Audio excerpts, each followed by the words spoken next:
datang kembali di Bincang Slemania All About JKN. Nah, Sobat JKN, di episode-episode ke lalu kita sudah membahas banyak hal nih, mulai dari rehab, terus mulai dari PKS antara rumah sakit, dan lain sebagainya. Kali ini tentu saja setiap harinya atau setiap podcast Wina nggak akan sendiri. Untuk hari ini Wina sudah ditemani oleh kakak cantik di sebelah Wina, ada Mbak Faradita Maharani Putri atau biasa dipanggil Mbak Rara. Apa kabar Mbak Rara? Baik, halo Mbak Wina, halo Sobat JKN. Iya, nah kalau sudah sama Mbak Rara, salah satu staf Promprev ya Mbak ya? Iya, betul. Kita akan membahas mengenai screening kesehatan sih sebenarnya ya Mbak ya, basicnya. Tapi kita mempunyai peraturan sendiri nih, yaitu peraturan BPJS Kesehatan nomor 3 tahun 2024 yang mana telah berlaku hari ini di tanggal 14 Desember 2024 ya Mbak ya. Sebelum masuk ke podcastnya atau ke Q&A kita, izinkan Wina untuk menjelaskan sedikit mengenai screening kesehatan. Seperti yang Sobat JKN sudah ketahui, screening kesehatan merupakan salah satu tes untuk mengidentifikasi penyakit sebelum memiliki gejalanya nih. Tes screening dapat menemukan penyakit secara dini sehingga lebih mudah untuk diobati. Seperti kata pemerintah, lebih baik mencegah daripada mengobati gitu ya. Oke. Gak usah lama-lama, langsung aja kita serahkan ke ahlinya mengenai perscreeningan duniawi dengan BPJS itu seperti apa. Oke, Mbak Rara. Sebenarnya kenapa sih kita tuh perlu melakukan screening kesehatan? Oke, sebelum ke kenapa pertanyaannya ya Mbak Wina ya. Jadi saya mau coba sampaikan bahwa Sobat JKN, salah satu manfaat dari program JKN kan, mungkin Sobat JKN taunya JKN itu kalau sakit baru dipakai gitu ya. Nah, ternyata ada loh manfaat lain dari program manfaat di JKN tadi, selain dari kuratif tadi. Kalau yang sakit itu diobatin, yaitu salah satunya adalah program promotif preventifnya. Nah, program promotif preventifnya ini ada 3 hal nih sebenarnya yang dicakup di dalam program JKN. Yang pertama, screening kesehatan tadi. Jadi screening itu bagian 1/3 dari manfaat promotif preventif tadi Mbak Wina. Kemudian yang kedua nanti ada program Prolanis untuk penyakit kronis dan juga program rujuk balik. Nah, kali ini kita akan cerita terkait yang program screening kesehatannya dulu. Betul. Nah, screening kesehatan itu dibagi menjadi 2, yaitu screening riwayat kesehatan dan juga yang kedua adalah pelayanan screeningnya gitu. Jadi kenapa kok harus screening tadi ya pertanyaannya? Screening itu kita harus lakukan untuk mencegah, tadi seperti yang Mbak Wina sampaikan, mencegah supaya tidak terjadi penyakit yang lebih parah. Jadi kita mendeteksi secara dini, secara mandiri, resiko penyakit apa yang ada di dalam tubuh kita gitu Mbak Wina, singkat cerita. Jadi mendeteksi penyakit ya Mbak ya, takutnya kalau nggak dideteksi secara dini malah makin parah kalau telat ya Mbak ya. Atau ketemunya sudah telat gitu kan, jadi ketika udah telat parah gitu ya, jadi biayanya pun besar, kemudian juga sembuhnya akan lebih sulit gitu. Oke, terus tadi kan sudah dijelaskan juga ya Mbak ya, di BPJS tuh screening tadi kan ada 3 macam itu ya Mbak ya. Nah, kalau untuk screening sendiri ya Mbak ya, kita bahas screening dulu di hari ini yang dapat dijamin dalam JKN atau oleh JKN itu sesuai peraturan BPJS Kesehatan nomor 3 itu apa aja Mbak? Oke, sebelum ke peraturan BPJS Kesehatan nomor 3 ya. Jadi peraturan BPJS Kesehatan ini itu mengacu pada peraturan Menteri Kesehatan. Jadi BPJS Kesehatan membuat peraturan ini supaya secara teknis lebih lanjut itu bisa diatur. Tapi regulasi intinya itu adalah peraturan Presiden nomor 82 tahun 2019, kemudian juga peraturan Menteri Kesehatan nomor 3 dan juga nomor 59 tahun 2023 gitu ya Sobat JKN. Jadi tadi screening yang dijamin itu apa gitu ya, ada perubahan apa di regulasi ini. Kalau dulu BPJS Kesehatan hanya menjamin screening DM, kemudian IVA, Pap smear gitu ya. Kalau sekarang itu sudah sesuai dengan screeningnya Kementerian Kesehatan, yaitu ada 14 indikator Mbak Wina. 14. Jadi iya betul. Banyak banget ya Mbak ya. Iya, banyak gitu, karena ternyata kok semakin lama penyakit itu semakin berkembang ya. Jadi nggak cuman kalau dulu JKN kan DMHT gitu ya sebagai sebagai namanya istilahnya mother of disease. Nah, dedengkotnya penyakit itu sebenarnya 2 itu aja gitu. Tapi ternyata semakin berkembang harus dideteksi 14 penyakit nih. Oke, berarti BPJS Kesehatan juga harus menyesuaikan dengan kementerian begitu. Jadi sebenarnya BPJS Kesehatan ini sebagai pelaksananya ya Mbak ya, dari regulasi pemerintah dan juga Menkes ya. Yang dari tadi cuma 2 di MHT, sekarang 14 ya Mbak ya? 14. Berkembang ya penyakit ini, makin lama makin berkembang ya Mbak ya. Lalu untuk alur pelayanan screening kesehatan sendiri itu seperti apa Mbak? Oke, screening tadi kan ada screening riwayat kesehatan ya sama pelayanan screening. Kalau yang screening riwayat kesehatan tentu Bapak Ibu semua Sobat JKN itu bisa lakukan di mana saja, kapan saja, karena bisa dilakukan melalui gadget ya. Jadi bisa lewat aplikasi mobile JKN, kemudian nanti lewat Pandawa, kemudian juga nanti lewat portal quick response yang di rumah sakit, kemudian juga lewat fasilitas kesehatan tingkat pertamanya gitu. Jadi tinggal isi-isi aja, ada 49 pertanyaan Mbak Wina, tapi nggak semua kok, tenang aja, nggak semua harus dijawab 49 itu, karena nanti menyesuaikan dengan yang kita isi. Misalkan nih laki-laki, nah laki-laki nggak perlu mengisi pertanyaan tentang screening kanker leher rahim, serviks begitu. Kemudian kalau yang screening pelayanan screeningnya ya berarti setelah mengisi screening riwayat kesehatan itu dulu, syaratnya berarti yang pertama harus screening riwayat kesehatan dulu, kemudian beresiko Mbak Wina. Jadi kalau nggak beresiko ya berarti sehat-sehat saja kan, berarti tidak perlu pelayanan lanjutan gitu kan. Tapi kalau hasilnya salah satu dari 14 penyakit itu nanti beresiko, maka Sobat JKN bisa datang ke fasilitas kesehatan tingkat pertamanya tempat terdaftar untuk dilakukan pemeriksaan lebih lanjut begitu, sesuai kebutuhannya tentunya. Oke, ini merujuk ke pertanyaan selanjutnya sebenarnya Mbak, tapi saya nge-highlight dulu nih yang tadi. Kalau sehat tidak, berarti nggak semuanya yang kalau misalnya kita screening dulu nih, ternyata saya baik-baik aja, tapi aku pengen screening kesehatan nih, itu tetap nggak bisa ya Mbak ya? Gini, jadi kalau memang hasilnya baik-baik saja, ya sebetulnya secara aplikasi akan tadi tidak butuh gitu ya, tapi kok nggak mantep nih gitu kan, ya udah datang aja ke fasilitas kesehatan tingkat pertamanya, nanti akan dilakukan pemeriksaan dulu. Saya ternyata kayaknya butuh ini deh dok, nanti dokternya yang akan memeriksa lebih lanjut gitu loh. Kalau memang ternyata dari dokternya menyatakan oh iya bisa kok, bisa emang harus diperiksa lebih lanjut untuk ini gitu, nah nanti dari fasilitas kesehatan tingkat pertamanya bisa melakukan pengeditan di aplikasi Piker sehingga nanti jadi bisa untuk dilakukan pelayanan screening gitu. Berarti untuk sasarannya sendiri Mbak, peserta screening untuk siapa saja? Apakah seluruh peserta JKN atau ada syarat-syarat tersendiri Mbak? Oke. Untuk screening riwayat kesehatan ini untuk seluruh peserta JKN dengan usia lebih dari sama dengan 15 tahun. Nah, kalau pelayanan screeningnya tentu ini disesuaikan dengan prevalensi kejadian ya. Jadi kalau thalassemia itu di atas 2 tahun pun sudah bisa.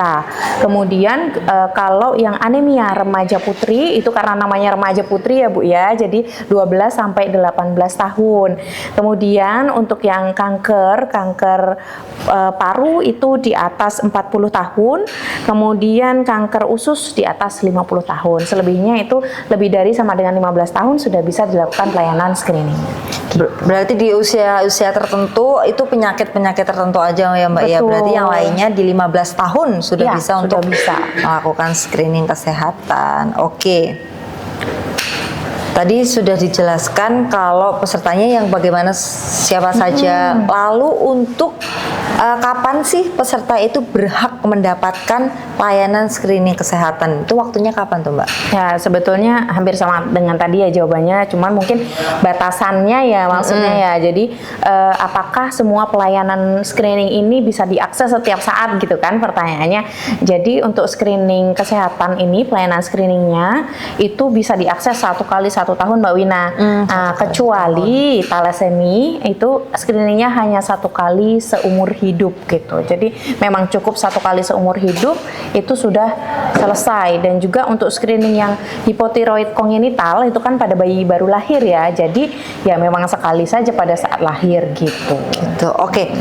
Sebelum ke pertanyaan selanjutnya, saya tertarik dengan yang thalassemia dan juga hipertiroid tadi ya Mbak ya.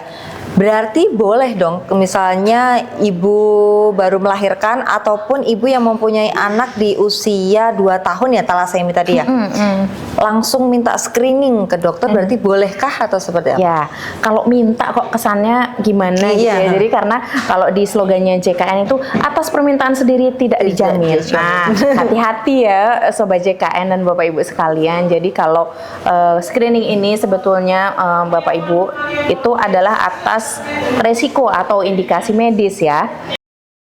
Jadi kalau misalkan memang tidak ada sama sekali keluhan, resiko gejala yang mengarah ke situ, ya artinya sebetulnya sehat-sehat selalu gitu kan. Dan harapan kita itulah yang pada seluruh masyarakat Indonesia. Diharapkan orang tua pasti anaknya lahir dengan Betul. keadaan sehat ya Mbak ya.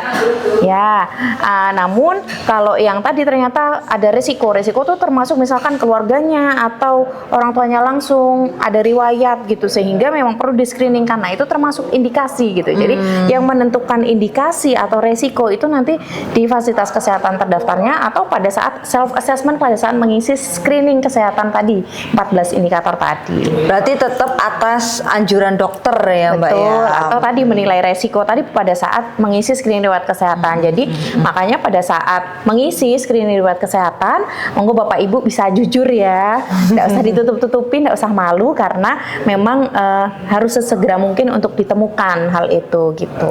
Nggak usah takut juga dokternya ember ya Mbak ya, Betul. karena kan dokter juga punya kode etik, nggak Ya, mungkin dan kode ember etik gitu ya. dan kerahasiaan rekam medis itu pasti dijaga ketat oleh teman-teman medis gitu. Iya betul. Terus untuk pelayanannya nih Mbak, kalau bayi baru lahir kan bisa aja di rumah sakit nih, ada terindikasi apa langsung di rumah sakit. Lalu untuk yang lain-lainnya, apakah pelayanan screening kesehatan hanya bisa dilakukan di rumah sakit atau bisa di FKTP Mbak? Oke, justru pelayanan kesehatan untuk screening ini ranahnya fasilitas kesehatan tingkat pertama Bapak Ibu dan Sobat JKN ya. Nah, nanti apabila fasilitas kesehatan tingkat pertamanya tidak mampu, maka dia akan melakukan rujukan horizontal. Tapi bisa ke FKTP sesamanya atau bisa ke laboratorium mitra BPJS Kesehatan seperti contohnya pelayanan talasemia, pelayanan untuk yang CA usus itu kan ada apus darah tepi gitu ya, cek fesesnya gitu ya, itu di laboratorium gitu. Berarti malah justru di sana ke FKTP-nya aja ya Mbak ya. Betul, FKTP jadi- karena sekarang sudah sangat lengkap ya Mbak ya, Ya, kalau dilihat-lihat betul. ya. FKTP salah satunya adalah puskesmas. Ya. Nah, kalau di puskesmas tuh sebenarnya banyak stigma kalau puskesmas itu tidak semaju dengan dokter-dokter keluarga mungkin ya Mbak ya. Kalau di puskesmas sendiri bisakah melakukan screening DM, diabetes mellitus Oke. dan IVA atau harus ke klinik dokter keluarga atau seperti apa Mbak? Justru ya Bapak Ibu Sobat JKN, puskesmas tuh saat ini karena Kemenkes sedang ini ya melengkapi semua puskesmasnya untuk membangun puskesmas sebagai sebuah instansi yang holistik Bapak Ibu. Jadi puskesmas sudah bisa untuk melakukan screening DM, IVA sendiri, krioterapi itu bisa gitu. Dan beberapa pemeriksaan di laboratorium itu sudah bisa di puskesmas Mbak Wina. Nah, kemudian untuk yang kenapa kok screening DM dan IVA bisa di puskesmas atau enggak gitu kan, maksudnya karena itu sebetulnya irisan dengan SPM daerah namanya. Kalau SPM itu kan namanya standar pelayanan minimal, jadi yang membiayai adalah pemerintah daerah melalui puskesmas gitu sih Mbak. Kalau bisa atau tidaknya sebetulnya bisa gitu ya. Kalau peraturan sebelumnya itu sama sekali tidak bisa ya kalau pelaksanaannya di puskesmas. Kalau tahun ini memungkinkan bisa jika memang nanti dari pemerintah daerah menyatakan bahwa sudah tidak ada lagi anggaran untuk SPM ini, sehingga nanti JKN yang bisa menanggung ini gitu, supaya tidak ada double costing namanya ya, karena sesuai peraturan Perpres peraturan Presiden ya 82 tahun 2019 itu BPJS Kesehatan tidak boleh menjaminkan hal-hal yang bisa menimbulkan double pembiayaan atau double costing ini gitu Mbak. Kita hati-hatinya di situ. Berarti sebenarnya puskesmas sekarang tuh udah canggih ya Mbak ya? Canggih. Canggih, udah banyak canggihnya. Canggih Jadi banget. teman-teman Sobat JKN semua bisa cek dulu di puskesmas terdekat atau di puskesmas tempat FKTP terdaftarnya Sobat JKN ya Mbak ya. betul, Kalaupun apabila terdaftarnya. tidak bisa, pasti akan langsung dirujuk oleh dokternya ke tempat lain ataupun ke tingkat yang lebih lanjut. Betul. Oke.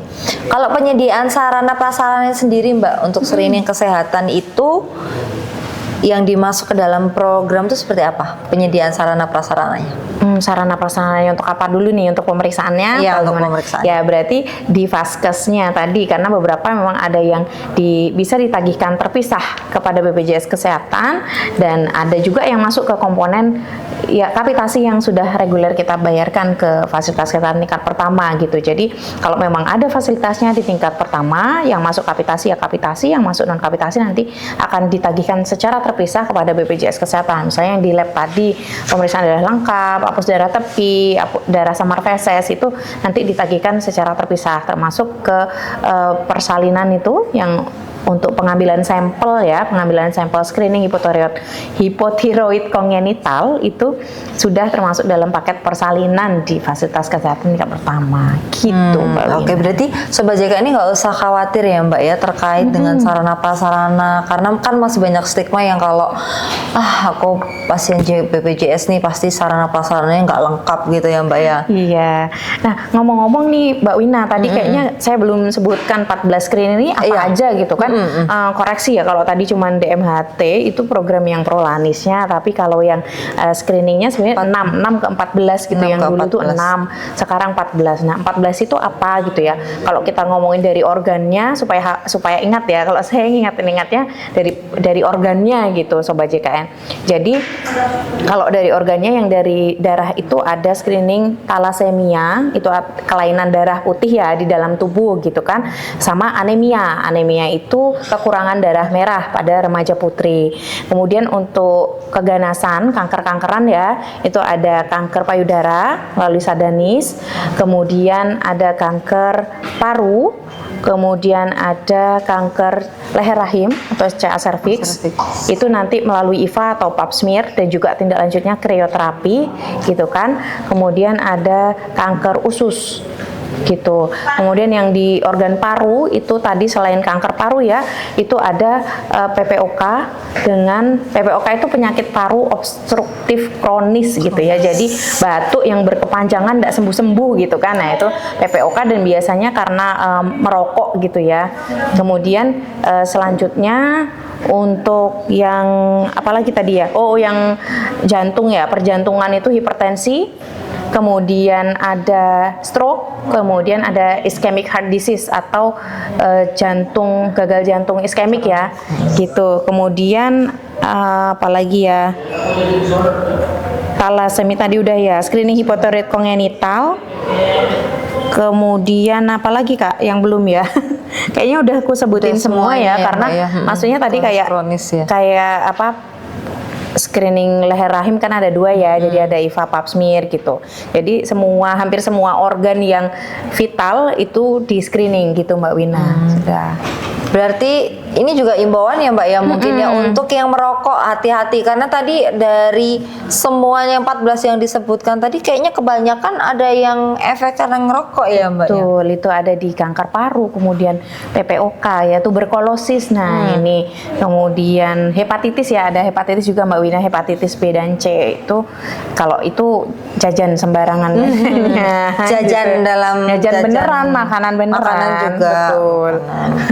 Jajan itu juga nggak boleh ya, jadi semuanya nggak boleh sembarangan. Iya, betul. Makan harus terjaga, pergaulan harus terjaga juga, untuk pola hidup sehat juga harus tetap dijaga ya Mbak ya, karena sekalinya sakit sudah. Iya. Wassalamualaikum nanti. Ya, justru itu nanti kalau hasil screeningnya ternyata baik-baik saja ya, tidak beresiko ya, alhamdulillah. Nah, apa yang harus dilakukan? Yang harus dilakukan adalah menjaga pola hidup sehat, menjaga pola pikir dan hati yang sehat gitu kan, supaya senantiasa sehat terus dan masuk ke golongan orang-orang yang sehat terus gitu. Iya, itu harapan kita semua ya Mbak ya, masuk ke dalam kita harapan JKN gitu kan. Harapan JKN juga ya Mbak ya. Oke. Lalu tadi kan sudah dijelaskan mengenai kita bisa ke FKTP terdekat kita atau terdaftar kita. Untuk saya nih Mbak, saya kan perantau nih, bisa dikatakan seorang perantau atau peserta yang berada di luar daerah terdaftarnya. Apakah masih bisa melakukan screening atau ada prosedur tersendiri Mbak? Oke. Sesuai dengan prinsip JKN ya, tentu ada apa Mbak prinsip JKN yang paling utama? Portabilitas. Nah, bisa dipakai di mana saja di seluruh Indonesia selama ada JKN. Jadi Bapak Ibu screening pun mau bisa di mana mana aja, dan juga kalau mau pelayanan screening itu juga bisa di mana saja gitu. Gitu. Jadi untuk mahasiswa-mahasiswi yang kan biasanya keluar daerah, keluar Ya, pulau. Jogja ya, banyak mahasiswa. Apalagi Jogja banyak banget takut sakit, takut aku, tapi kan JKN ku di luar pulau, di luar kota, masih bisa digunakan selama kepesertaannya aktif. Indonesia. Iya, selama di Indonesia dan kepesertaannya Betul, aktif betul. seperti itu. Buat yang kepesertaannya tidak aktif dibayar dulu iurannya. Iya, Mbak, ya. yuk. Karena bisa diibaratkan kita mau bayar iuran kan di 42.100-an ribu ya, untuk mengobati penyakit-penyakit yang nauzubillah kita kena, misalnya jantung, Ya. kanker serviks itu, dan biayanya nggak cukup 100.000 per bulan dong Mbak. Jadi Iya. itu investasi ya Mbak ya sebenarnya untuk membayar iuran Investasi. itu. Oke, dan kalaupun untuk yang peserta sehat ya, saya kan nggak pakai JKN loh. Ini loh ada manfaat promotif preventif loh. Kalau misalkan Bapak Ibu mau screening sendiri ya, screening misalkan talasemi di lab, coba tanya tarifnya gitu, pasti mahal itu gitu loh. Satu aja yang ditanya, nggak usah banyak, nggak usah 14-nya ditanya semua ya Mbak betul, ya. betul. Salah Coba satu satu aja. Itu mahal loh gitu. Bisa Jadi- kayaknya sawah 2 petak kayaknya laku tuh Mbak. Aduh, untuk satu Alhamdulillah, penyakit. min dzalik ya, Mbak, ya. Mudah-mudahan Allah. sehat selalu kita. Amin. Oke.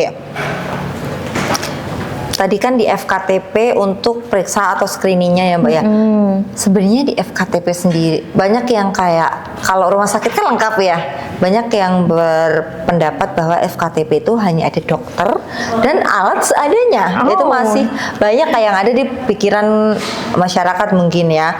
Sebenarnya nih, apakah di FKTP itu dapat mengetahui peserta yang beresiko hanya berdasarkan dengan screening aja Mbak? Oke, jadi Bapak Ibu Sobat JKN nanti kalau sudah lakukan screening kesehatan, maka hasilnya itu bisa dilihat juga oleh Bapak Ibu di FKTP terdaftarnya. Jadi nanti di PICARE itu ada rekapitulasinya, ada by name-nya, ini resikonya apa, sehat sakit gitu. Jadi sebenarnya pun kalaupun Bapak Ibu juga belum sempat datang dan ternyata kok dihubungi duluan sama fasilitas kesehatannya, ya karena itu, karena hasilnya akan terintegrasi ke fasilitas kesehatan terdaftarnya sebagai care koordinatornya Bapak Ibu sekalian gitu. Jadi memang fasilitas kesehatan tingkat pertama ini sebagai garda terdepan gitu Mbak Wina. Jadi memang bertanggung jawab atas kesehatan Bapak Ibu sekalian dalam sebuah komunitas. Jadi kalau nanti dihubungin atau apa, jangan ragu ya untuk Gak usah takut juga ya Mbak ya. sekedar telekonsultasi dulu pun nggak masalah. Kalau belum sempat ini oke, kapan sempatnya nanti dijadwalkan, bisalah diatur gitu ya. Nah, berarti nggak usah takut kalau dihubungi, karena memang